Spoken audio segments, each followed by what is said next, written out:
সুপ্রভাত বন্ধুরা, তোমরা কেমন আছো? মৌসুমী সংসারে নতুন একটা ব্লগে তোমাদেরকে স্বাগত জানাই। আচ্ছা, তোমরা সবাই কেমন আছো?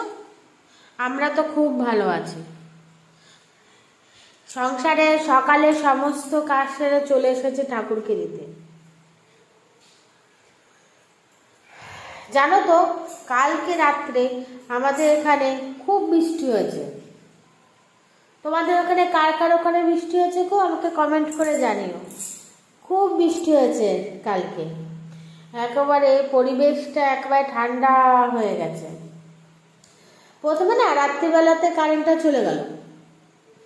যেই কারেন্টটা চলে গেল, তারপরে গিয়ে দেখি বাঁধি জানলাটা খুলে দাও, সোনার গরম লাগছে। জানলাটা খুলে দিলাম, দেখি ঠান্ডা ঠান্ডা বাতাস, মশাও ঢুকছে।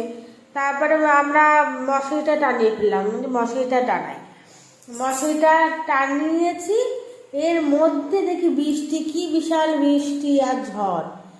তারপরে জানলাটা দিয়ে দিলাম, জল ঢুকছিল। আবার দেখি সোনা উঠে গেছে, গরম লাগছে। সব জানলার জলটা দিয়ে দিলে ঘরের মধ্যে গরম হয়ে যায়, গরম লাগছে। তখন তো আর খুলতে পারবো না। যেই ঝড়টা কমেছে, বৃষ্টিটা হালকা দেখে কমে গেছে অনেকক্ষণ বাদে, তারপরে জানলাটা খুলে দিই, কি সুন্দর ঠান্ডা বাতাস, মানে একটা স্বর্গীয় উপলব্ধি হয়েছে। যেন এর থেকে গরমকালে ভালো কিছু আর হয় না। তাই সকালবেলা একটু উঠতেও দেরি হয়ে গেছে, যে ঠাকুরের মালা করে নিয়েছি, তো উঠতে দেরি হয়ে গেছে। তো ভাবলাম কি মালা আজকে করবো না, তাড়াতাড়ি করে পুজোটা সেরে নিই। কিন্তু কি বলতো, ওই ঠাকুরের ওখানে গেলে অটোমেটিক সুচ আর সুতোটা হাতে উঠে আসে, বলি কতক্ষণ বা লাগবে মালাটা করতে, কিন্তু মালাটা করেই পুজোটা দিই। তার জন্য মালাটাই গেঁথে নিলাম, গেঁথে নিয়েই পুজো দিলাম। অত সুন্দর ঘুম হয়েছে তো সকালবেলা উঠতে দেরি হয়েছে। তাই সোনারে এবার চা খেয়ে শাশুড়ি মারে ওষুধ দিয়ে চলে এসেছি সোনাকে খাইয়ে রান্না করতে। এটা কি জানো তো, এটা হচ্ছে কুমড়ো পাতা। অনেকেই আমি দেখেছি এরকম যে ভিডিওতে, যে তারা এরকম কুমড়ো পাতা রেসিপি করছে, এই করছে ওই করছে, দেখছি অনেক কিছু। তাই ভাবলাম আমাদের বাড়িতে কুমড়ো গাছ হয়েছে, অনেক কচি কচি পাতা, একদম মাথার ছোট্ট ছোট্ট পাতাগুলো নিয়ে পেস্ট করে দেখি তো খেতে কেমন লাগে। সত্যি বলছি যে খারাপ না, কিন্তু একটা জংলা জংলা গন্ধ। আমি হয়তো নেক্সট টাইম আর ট্রাই করব না। সবার মুখের টেস্ট তো সমান না, আমার খুব একটা ভালো লাগেনি আমার খেতে। কিন্তু যে রান্না করে ফেলেছি, খেতে তো হবেই, তাই খেয়ে নিয়েছি। আমার হাজব্যান্ড একটুখানি মুখে দিয়ে আর খায়নি, বলছে না কিরম একটা জংলা জংলা গন্ধ যাচ্ছে, আমি খাবো না। তা আমি আর শাশুড়ি মাই খেয়েছি।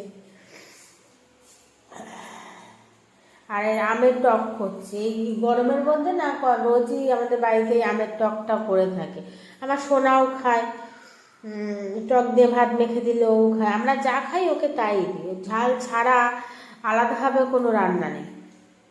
ও যা দেবো হয়তো অল্প অল্প দিলাম, কিন্তু সবই দিই, খাওয়ানোর চেষ্টা করি সবই, যাতে ও বড় হলে না এটা খাবো না সেটা খাবো না সেই বায়নাটা না করে। আর যে চেষ্টা করি যে কোনো রকমের একটা সবজি হোক, শাক হোক, ওর খাবারে রাখার জন্য।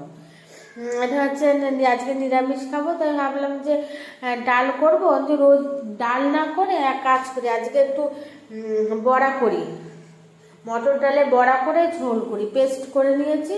এদিকে আমার টকটাও হয়ে গেছে, টকটা বেশি ঘনও হবে না বা একবারে পাতলাও হবে না, একটু মিডিয়াম টাইপের হবে।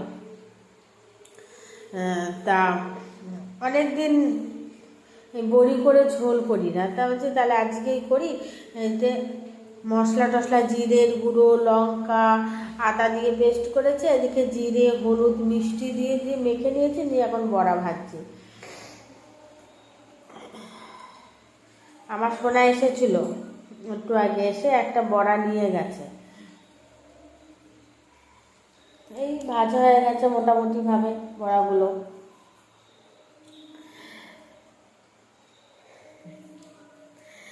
আর সোনা এসেছে আবার একটা বড়া নিতে। আনছি তো কী করলি, আগের বড়াটা নিয়ে তুই খেয়েছিস না তোর বাবারে দিয়েছিস? ও খায়নি, ও বাবারে দিয়েছে, দিয়ে তারপরে আবার চলে এসেছে নিতে। ও যা কিছু খাবে ওর বাবাকে আগে একটু দেবে, তারপরে ও খাবে। তা যাই হোক, কালকে রাতে ঘুমটা সবারই ভালো হয়েছে। রাত্রি করে বৃষ্টি হলে আর দিকে ভালো, সবাই সময় মতন কাজেও যেতে পারে, সবাই সময় মতন কাজ করতে পারে। দিনে যদি মুষলধারে বৃষ্টি হয়, অনেকেই না কাজ আটকে যায়, যারা ডেলি কাজ করে, যারা বাইরে গিয়ে, তাদের কাজ বাজগুলো আটকে যায়। তা কি দরকার, রাতে বৃষ্টি হলেই ভালো, তারা তো কাজগুলো তো করতে উঠতে পারে।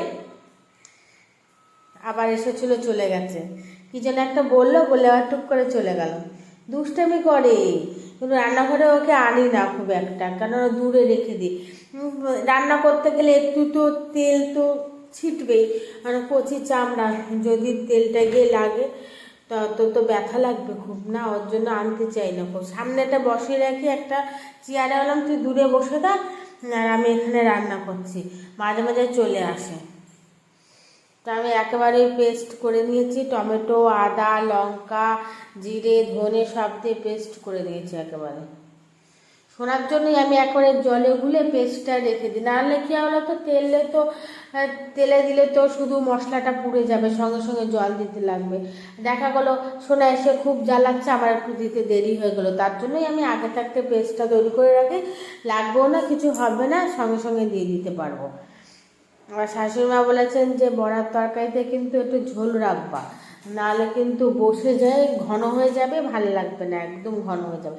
একটু ঝোল ঝোল রাখবা, দেখবো ওটা বসে গেলে পরেও ভালো লাগবে খেতে। আর ঠিক আছে, তাই করেছে। তা ঝোল দেখাচ্ছে কিন্তু অনেকটাই বসে গেছে। আচ্ছা, তোমাদের সবার ওখানে কি বৃষ্টি হয়েছে কালকে রাতে? আমাকে কমেন্ট করে জানিও।